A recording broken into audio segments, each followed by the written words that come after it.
The entire auditorium gasped as Liam's voice echoed through the speakers. That retard won't say anything. He knows I own this school. His parents' faces went white. The principal dropped his award certificate, and me? I was standing by the AV table with the biggest smile of my life. He said he'd never get caught. He was wrong. Liam wasn't your typical bully. He didn't throw punches. He was smarter than that. Student council president, 4.0 GPA, captain of the debate team, full ride to Princeton, already lined up. Teachers loved him, parents worshipped him. The principal literally had a photo with him on his desk. And behind closed doors, he was destroying lives with surgical precision. See, Liam had figured out something most bullies never do. Physical violence leaves evidence, but psychological warfare, social sabotage, academic destruction, those are invisible to anyone not looking closely. His favorite line, the one he'd whisper after every calculated attack, was simple. I'll never get caught. They love me too much. For 3 years, he was right. Let me paint a picture of how this worked. Monday morning, I'd find my locker superglued shut. Security cameras conveniently malfunctioning that weekend. Tuesday, my lab partner would suddenly refuse to work with me, saying she'd heard things about me. Wednesday, screenshots of a fake Instagram account in my name would circulate saying horrible things about teachers. By Thursday, I'd be in the principal's office defending myself against accusations while Liam sat in the waiting room, concerned about my mental health. He actually told the guidance counselor I might be going through something at home and suggested they watch me for troubling behavior. The genius of his system was that he never did the dirty work himself. He had a network. The kids who wanted to be popular, the ones who were scared of becoming targets, the ones who just enjoyed watching someone else suffer. Liam was the conductor of an orchestra of cruelty, and every instrument played on cue. October was when things escalated. He sabotaged my science fair project the night before judging. Not obviously, just enough. Loosened a crucial wire in my robotics display, changed 2 numbers in my data sheets. Small things that made me look incompetent, not sabotaged. I came in 3rd place. Liam won first with a project I'd seen him buy from a college student for $500. Better luck next time, he said, shaking my hand in front of the judges. His grip was tight enough to hurt. Some people just aren't cut out for excellence. November hit different. He accidentally deleted my college essay from the shared drive, the one I'd worked on for 2 months, the one due in 6 hours. He even helped me look for it, suggesting I must have forgotten to save it properly. I rewrote it in the library bathroom, crying between paragraphs. Submitted it with 3 minutes to spare. It was garbage compared to the original. Then came the rumors, vicious ones, that I'd been caught cheating, that I'd stolen from the fundraiser, that I'd said racist things about our Korean math teacher. Each rumor carefully crafted to be just believable enough, spread by different people, impossible to trace back to him. The robotics team voted me out. The NHS rejected my application. My recommendation letters mysteriously went missing. Each time with that same smirk. What are you gonna do? Tell them the golden boy is mean to you? But here's what Liam didn't know. I'd been documenting everything. Every single thing. It started with a journal. Old school, I know. But writing down every incident with dates, times, and witnesses helped me see the pattern. Liam operated on a schedule. Mondays were for locker sabotage, Wednesdays for social attacks, Fridays for academic interference. He was predictable because he'd never been caught, comfortable in his invincibility. September 28th, I started recording. Phone in my pocket, voice memos running whenever he was near. Got his voice saying, "Your parents must be so disappointed." I would be. October 15th, found something interesting. My friend Jake worked at the coffee shop where Liam met his tutor. Except the tutor wasn't teaching, he was selling. Liam's perfect grades? He'd been buying test answers from a TA for $200 a pop. Jake snapped photos of the exchanges, had the Venmo receipts with tutoring in the description. October 22nd, the girl Liam was dating, Emma, came to me crying. He'd been emotionally abusing her too, but she was terrified to leave. Said he had private photos he'd leak if she did. She let me record our conversation. She had screenshots of his threats. November 3rd, I discovered his group chat. One of his lackeys, Mike, had grown a conscience, showed me everything. Screenshots of Liam planning to plant drugs in another student's locker because she was getting too close to valedictorian. Photos of him with answer keys before tests. Messages where he bragged about making a freshman attempt suicide. That last one made me stop seeing this as revenge. This was now about justice. November 10th, I learned about the teacher situation. Mrs. Patterson, our AP history teacher, had been giving Liam special treatment. Not romantically, but her son needed a job, and Liam's father owned a company. Quid pro quo. She'd been changing his grades and looking the other way on obvious plagiarism. The technology teacher, Mr. Kim, approached me quietly. He'd noticed someone had been accessing the grade system with his credentials. He suspected Liam, but had no proof. I told him to check the login IPs against the library computer logs. They matched Liam's usual station. November 20th, the jackpot. During a group project in the media lab, Liam left his backpack unattended. He was outside, loudly telling everyone how he was going to destroy me in the upcoming debate tournament. Inside his bag was a USB drive labeled insurance. I plugged it into my laptop. My hands were shaking. This drive was his trophy collection. 47 videos of him bullying different students, voice recordings of him bragging about bribing the coach, Excel spreadsheets tracking his operations with military precision, screenshots of him selling drugs to freshmen, a folder called Leverage with compromising photos of students, conversations where he planned to swat a teacher who gave him a B+, financial records showing he'd spent over $8,000 on buying grades and test answers. But the worst file was a video of him and 3 friends assaulting a special needs student in an empty classroom. They'd made the kid eat dirt while calling him slurs. Liam was laughing, directing the camera angles like a movie director. The file name was Retard Initiation Hilarious.mp4. I threw up in the bathroom after watching that. This wasn't teenage drama. This was criminal. I copied everything. 3 encrypted drives, 2 cloud backups, 1 physical copy in my uncle's safe. I even mailed a copy to my cousin in another state with instructions to release it if anything happened to me. Was I paranoid? Maybe. But Liam had destroyed kids for less than what I was about to do. I couldn't just dump this online. Liam's family had lawyers. They'd spin it, suppress it, maybe even come after me legally.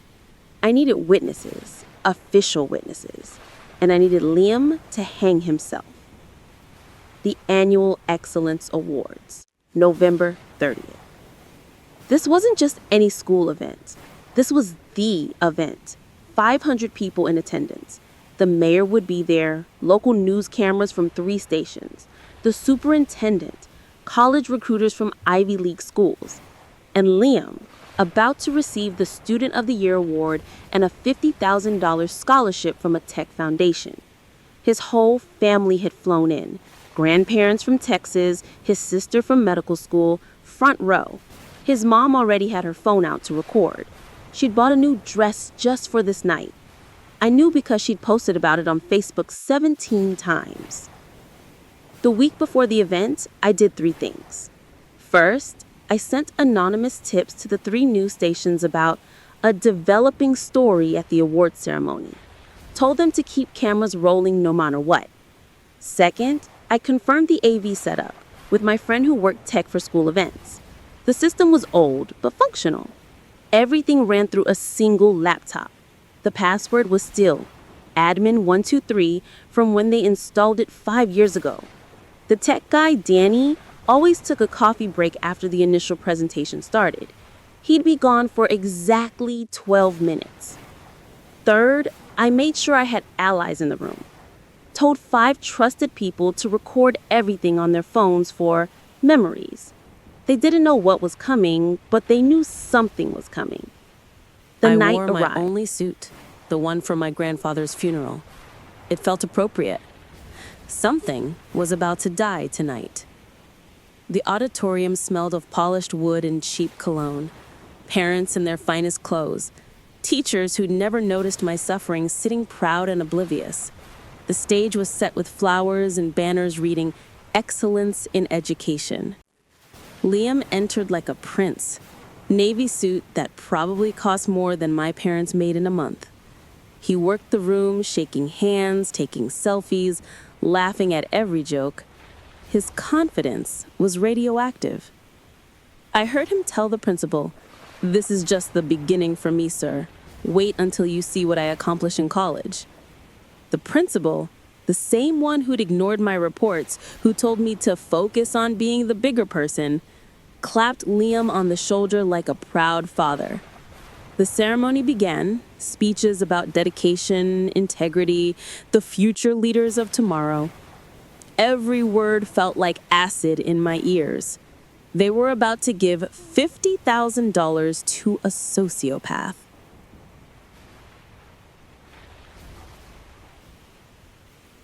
Then came the moment. 8:47 p.m.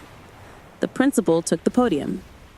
"And now for our highest honor of the evening, the Student of the Year Award, along with the Morrison Foundation Scholarship, goes to a young man who exemplifies everything we hope to see in our students.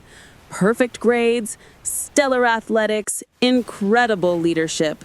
Ladies and gentlemen, Liam Morrison."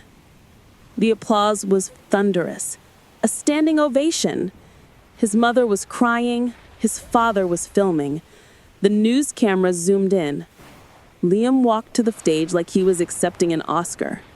He shook the principal's hand, took the microphone, and began his speech. Something about grateful for the opportunity to inspire others. That's when I made my move. Danny had left for coffee at 8:46. I had until 8:58. The AV desk was in the back corner, slightly elevated, hidden in shadow. I walked, didn't run, keeping my breathing steady. My hands weren't shaking anymore. They were ice cold and perfectly still. USB in. The file was ready. A presentation I'd spent 3 weeks perfecting. Not just evidence dumping, but a narrative. A story that would be impossible to ignore or explain away. I clicked play and walked back to my seat. 10 seconds until it started.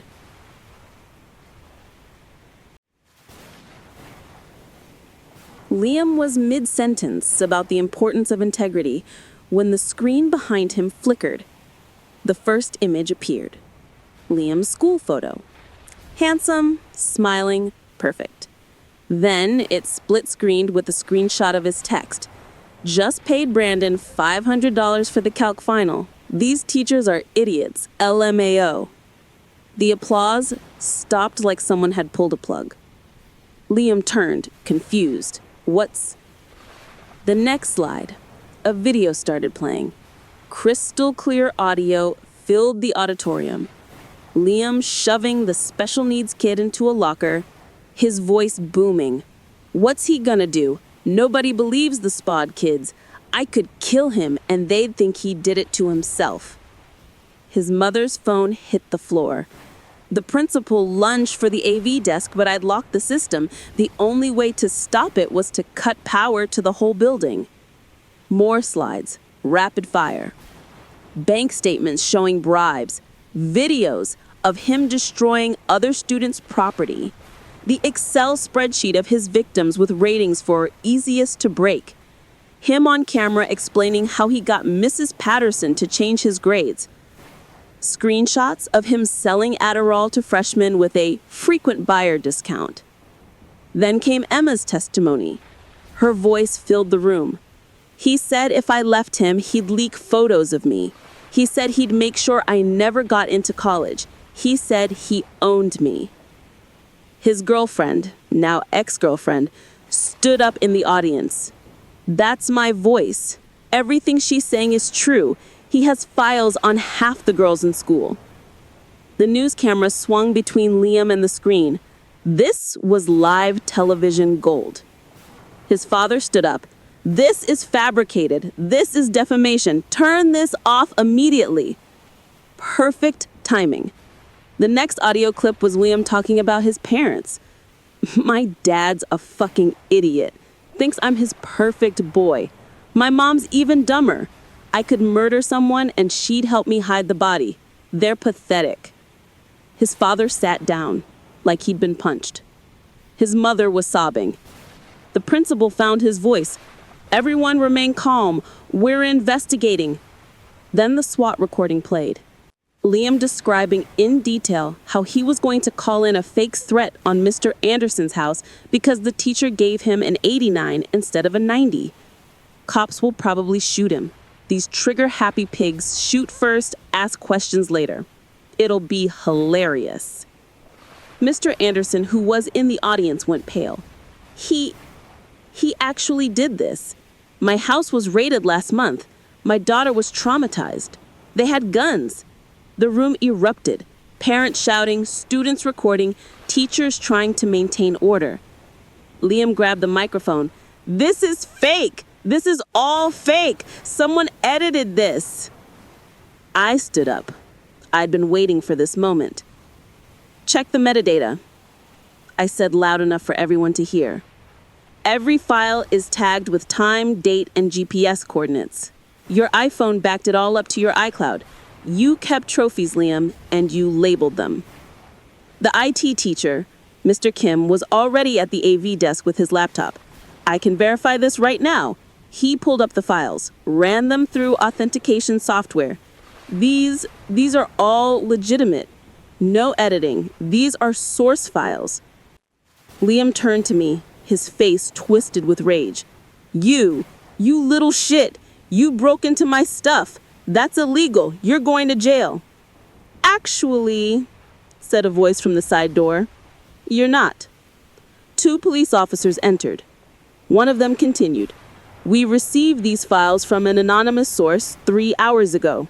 We've been watching from the back.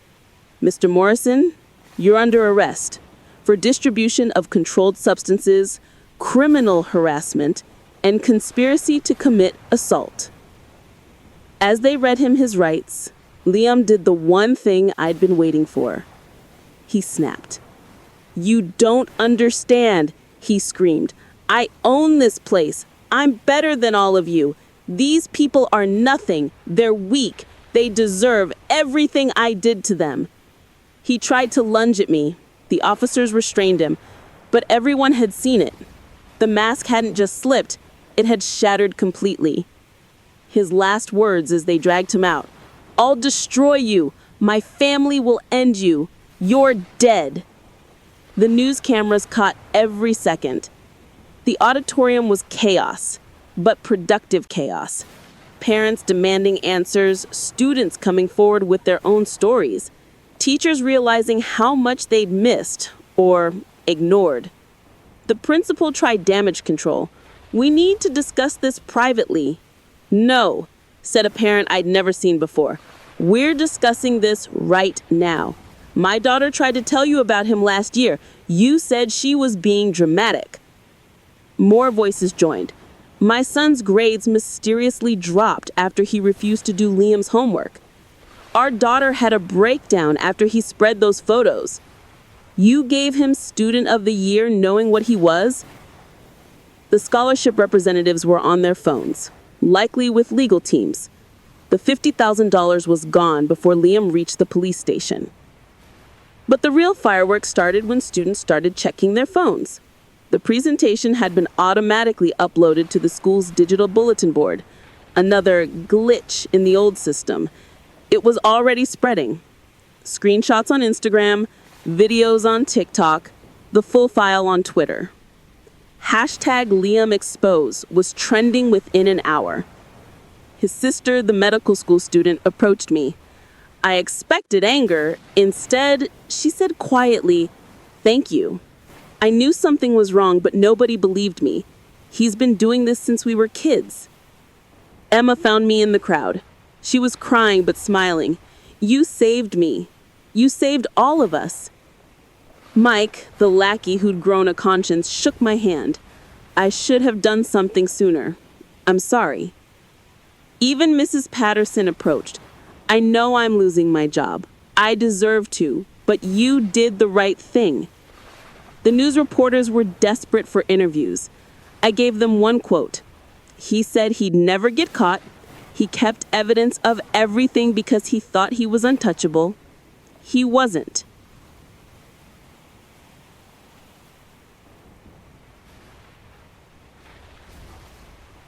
Night 1. The video went viral, not just locally, but nationally. "Golden Boy Exposed as Monster" became the headline.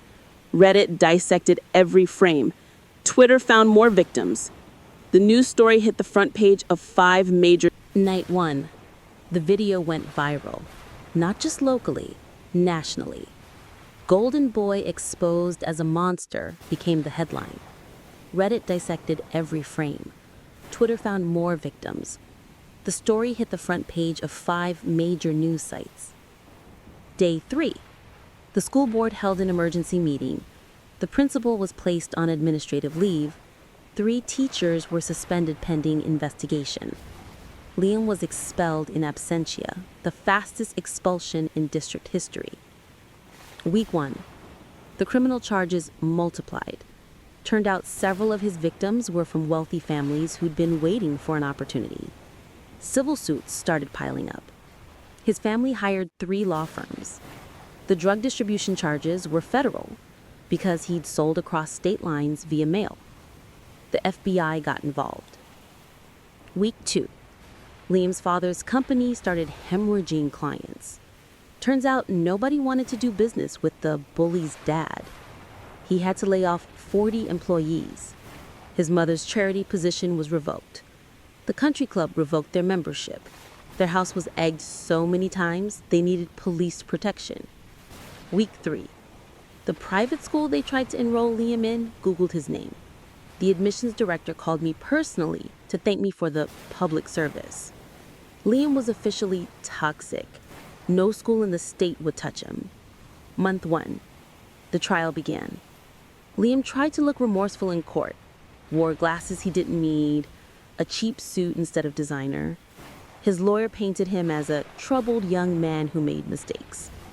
Then the prosecution played the video of the special needs student. The judge's face went stone cold. Month 2. Plea deal. Liam got 2 years probation, 500 hours of community service, specifically working with special needs children, the judge's poetic justice, mandatory therapy, and placement on a watch list that would follow him for 10 years. But the civil suits were the real destruction. 7 families sued. The settlements bankrupted his family. They had to sell their house, their cars, liquidate college funds. Month 6.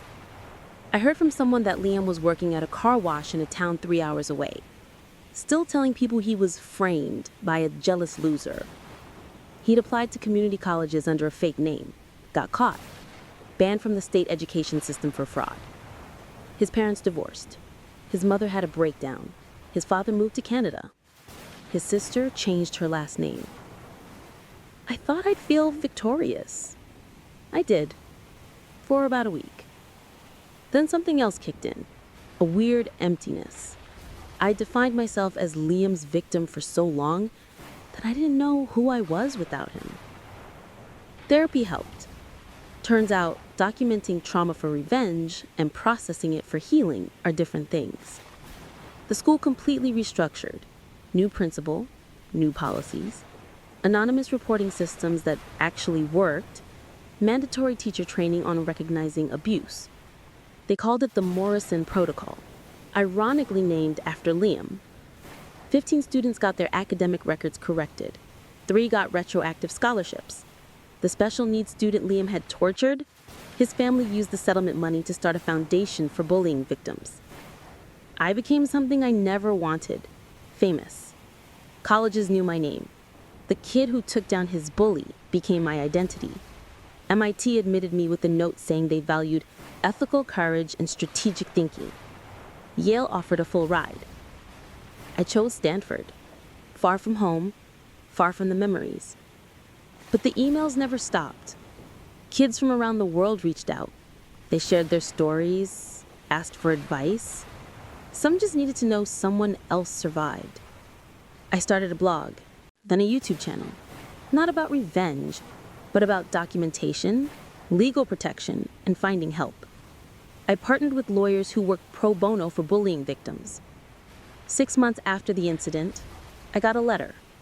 No return address, but I knew the handwriting. You ruined my life. I hope you're happy. I had a future, and you stole it because you couldn't take a joke.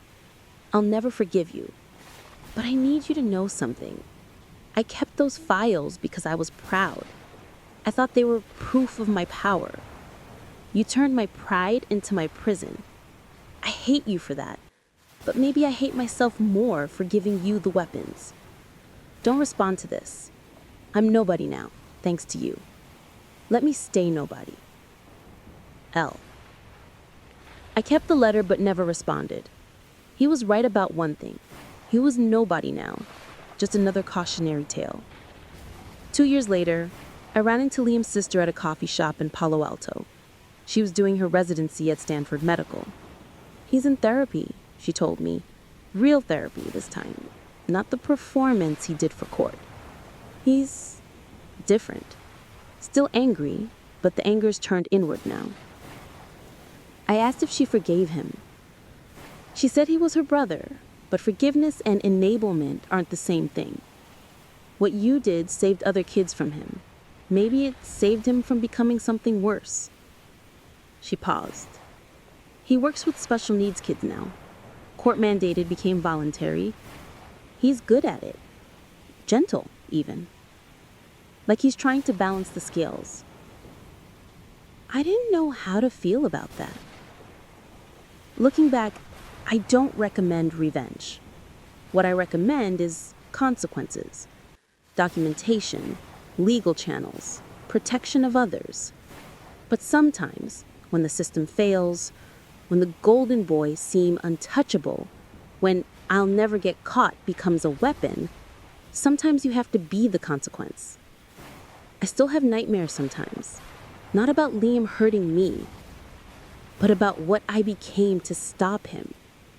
The calculated coldness, the strategic cruelty of public humiliation.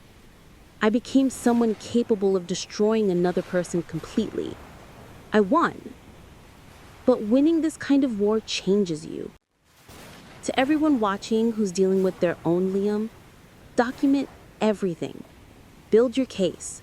Find allies. Use the system when you can. But if the system fails, if they say they'll never get caught, prove them wrong. Just be prepared for who you'll become in the process.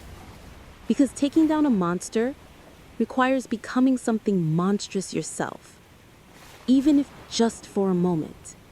And that moment will stay with you forever.